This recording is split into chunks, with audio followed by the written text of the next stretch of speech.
twabwirijwe kuwa mbere je nagiye kwitere nagiye kupuratika nagiye hariya muri koridori ba bishop yavuze dr yavuze washika sanga abana b'amamaye bobo barya ndabaza basha muri hano gute barambwira ngo turi hano nyine muri hano ati ati muze nje kubagurira igikomando n'ibishimbo bivanze na capati ndagenda ndazibagurira abakobwa bari hirya baravuga turi hano umukozi w'Imana ariko bari batangiye kunyicira ijisho n'imibaza bagira gutya noneho ngo babone ijanye abo bana baravuga turi hano umukozi w'Imana hano hanze hari abantu barushe sema haleluya hari abantu barushe iyo babwiye Yesu kandi abantu hari igihe baza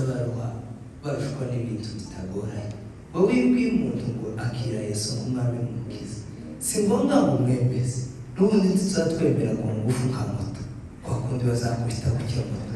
ni ukuvuga gusa ukamubwira ngo Yesu arakora nyuma yo kuvuga ngo Yesu arakora itambukire abo bakobwa bamaze kuvuga ko ari umukozi w'Imana umwe yabavuga ati ndetse narambonye azaririmba ndabati okay da profisi abo bana ngo bamare kugira izo bishimbo na capati kandi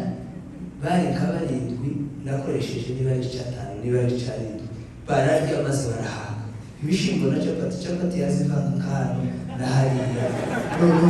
aba uzi ko umurimo wo kugira neza bidasaba ibintu byinshi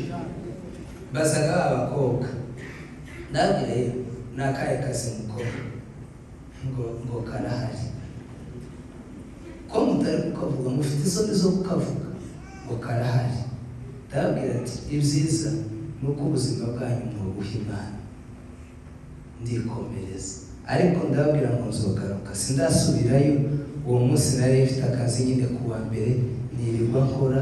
ariko uzosubirayo nje kureba nyine babwire neza sema haleluya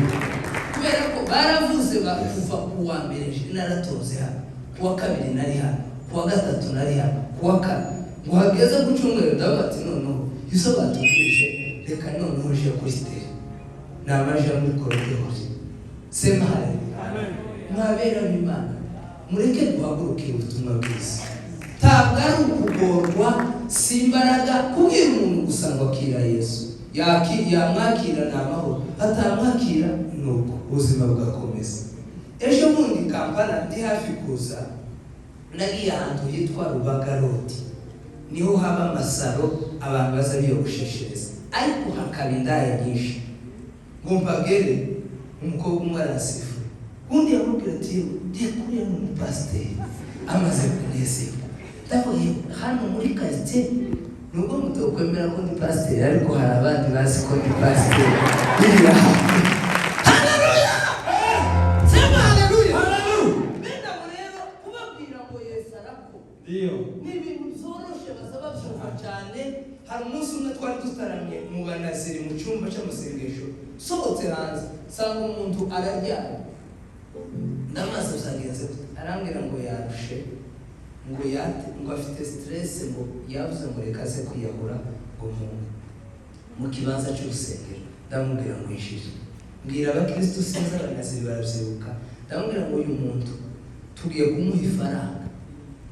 kubera ko kera yari yambwiye ibibazo afite twama tumukoreshereza fundraising yaravuze ngo yaragiye kwiyahura ngo aravuga ngo reka ace ku rusengero aryama mu kime ngo yibutse ko nyina yageze asenga ngo amare tumuha ifaranga amaze uwo muhungu aranezerwa bimwe biteye ubwoba oya nyuma yaje kugaruka yaragisiba igitaramo cy'akane yamakomeza arafatwa kubera ko umuntu aho yari yaboneye ubukiriro yari kuhava gute bona Yesu asifiwe bavandimwe ubu butumwa ni byiza ko tugomba kuvuga ubutumwa kandi tutarusha hano hari za mayibobo zikeneye 1000 cyane ukabagurira capati ni 300 ngo capati imwe n'ibishimbo za 200 igitangaza kikaba Imana yo mwijuru bamugisha reka turire Yes. Yeah. Yakoze ikintu gikomeye, isi y'abizera amaso